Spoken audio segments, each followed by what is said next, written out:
Hi, if you're in your late 40s or early 50s and your cholesterol suddenly went up and you're wondering how that happened when you didn't change your diet or lifestyle, this is a very important conversation. I see this almost every week in the clinic. A woman who has always taken care of herself, eats well, does exercise, maintains her weight, and then one routine blood test shows LDL higher than before, sometimes even 10 to 15% higher. Triglycerides creeping up, HDL, the good cholesterol, slightly lower, and she's told it is age.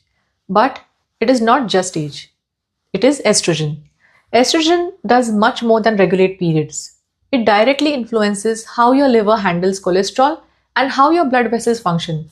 In midlife, estrogen drops and arteries lose protection. As that protection fades, cardiovascular risk rises. After menopause, heart disease risk increases sharply, especially within about 10 years. And coronary artery disease is a leading cause of death in women, and the timing closely overlaps with menopause. This is not just a coincidence.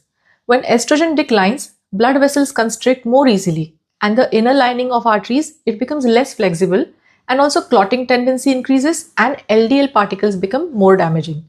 So, a cholesterol change at this stage is not cosmetic, it is vascular biology. Now, here is something very important. LDL alone does not tell the full story. Two women can have exactly the same LDL level, one is relatively safe, and the other is at higher cardiovascular risk. The difference lies in the type and behavior of particles, inflammation, and metabolic health. This is what I look at in addition to a routine lipid panel. First, ApoB. ApoB represents the number of atherogenic particles in your blood.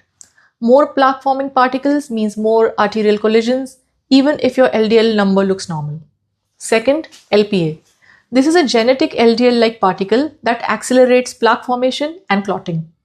Many women have elevated LPA and have no idea because it is not of standard testing. I see this frequently too. Third, HSCRP. This is an inflammatory marker. Heart disease is not just a cholesterol problem. It is an inflammatory process occurring inside the arterial wall. Fourth, sometimes fasting insulin. Insulin resistance drives small dense LDL particles and increases inflammation. It also promotes early atherosclerosis, often years before diabetes appears. When you combine these markers, you understand the risk properly. Without them, you're just guessing. And this is why a normal LDL does not always equal to safety.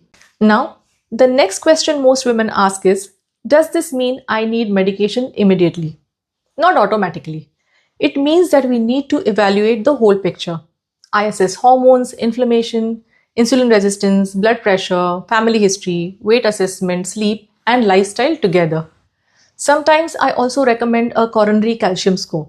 It is a CT scan that detects plaque in the arteries and gives us direct information about your cardiovascular risk. Now, let us talk about hormone therapy. When HRT or menopausal hormone therapy is started in a woman younger than 60 and within 10 years of menopause, research shows that there is a reduction in cardiovascular disease and also overall mortality. Timing matters. Hormones are not prescribed casually. They are prescribed carefully based on the risk profile. If triglycerides are elevated, I usually prefer transdermal estradiol, such as patches or gels, instead of oral estrogen, because oral estrogen can increase the risk in some women.